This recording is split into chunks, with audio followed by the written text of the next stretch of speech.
Hi guys, welcome to my YouTube channel.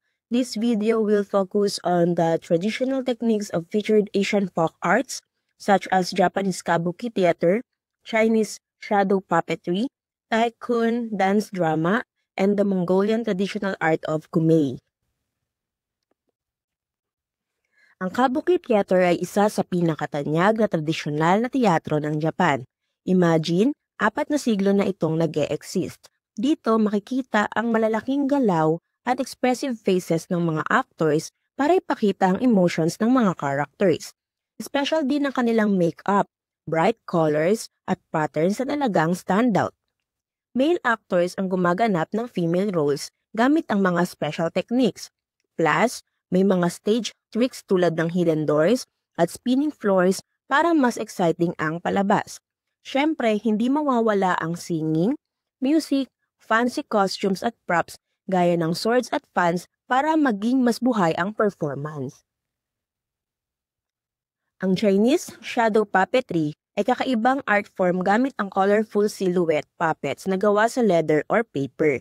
Behind the scenes, artists carefully craft puppets na parang mini artworks. Pagdating sa performance, nilalagyan ng bright lights sa likod ng puppets para makita ang shadow nila sa screen, parang magic.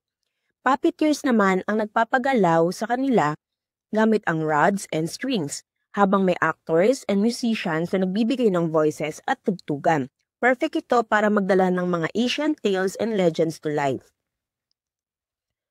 Sa Thailand naman, makikita natin ang Khon dance drama. Ito ay isang kombinasyon ng music, dance, literature at ritual.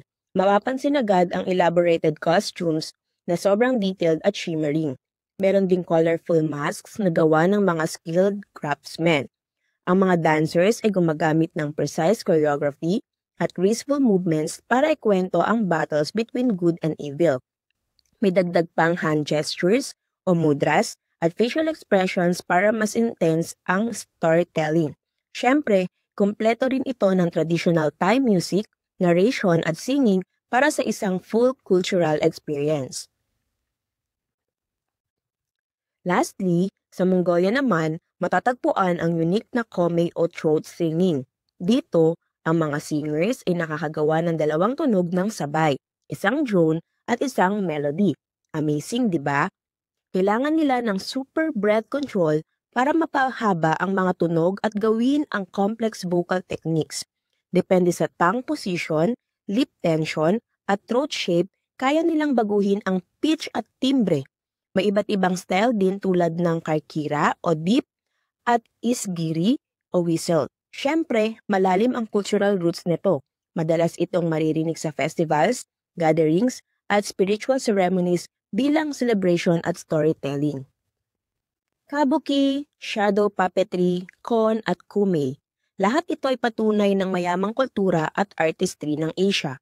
Kaya next time na makakita ka ng ganitong performances, alam mo na ang kanilang history at kahalagahan. Don't forget to like, share, and subscribe for more cultural dives. Thank you for watching.